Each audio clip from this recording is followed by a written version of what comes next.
Assalomu alaykum quyon ishqibozlari, salomatmisizlar? Bu galgi videoda ko'pchilikda tug'iladigan savol, quyon bolasini ushlasa bo'ladimi degan savolga qisqacha javob bermoqchiman. Ushlasa bo'ladi, faqat bolasini ushlashdan oldin qo'linglarni chayib olishinglarni tavsiya qilaman. Yokida perchatka taqib ushlash maslahat beraman, chunki ona quyonlar begona hidiga sezgir bo'ladi. Begona hid bolalarda sezsa agressiya bildirishi mumkin yoki qaramay qo'yishi ham mumkin. Agar ona quyoninglar agressivniy bo'lsa, ya'ni jahldor bo'lsa, ona quyonni o'sha kletkadan tashqariga olib turganinglar ham ma'qul. Mana 3 ta ona quyonim bolalagan. Uchalasi ham meni taniydi. Taniydi deganim, har doim shu ovqat beraman yoki silaganimda meni hidimni uje tanib qolgan. Shuning uchun bemalol bolalarni ochib tekshirganimda ham menga indamaydi. Bemalol ko'raver deydi.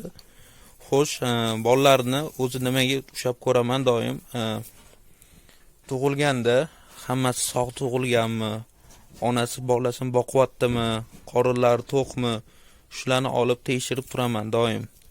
Kamida bir kunda bir mahal bolalarni olib tekshirib ko'raman. Ham ushashdan oldin yoki somonini yokida yungini qo'linglar bilan bunaqa ishqalab hidini qo'linglarga o'tkazib olishinglarni maslahat beraman.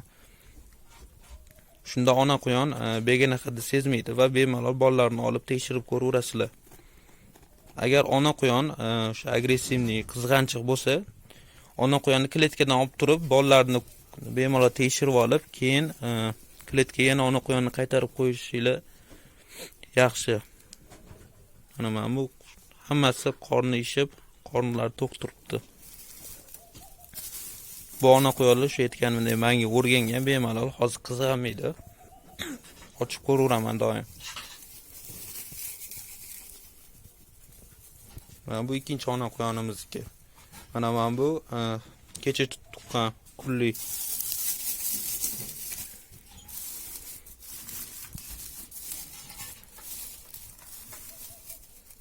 Mana shunaqa qo'lni ishqalab ko'rishinglar mumkin bolasini.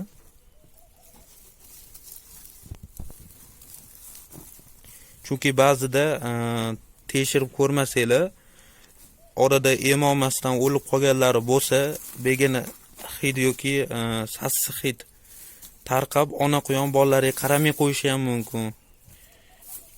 Yokida o'sha o'lib qolgan bolasini yo'qotish uchun yeb qo'yishi ham mumkin, keyin qolganlarini ham yeb qo'yishi mumkin. Shu hisobiga bolalarni olib tekshirib turinglar.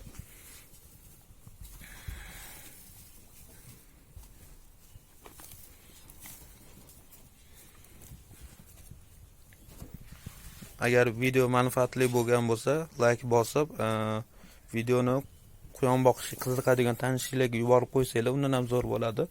Keyingi videolarda ko'rishamiz.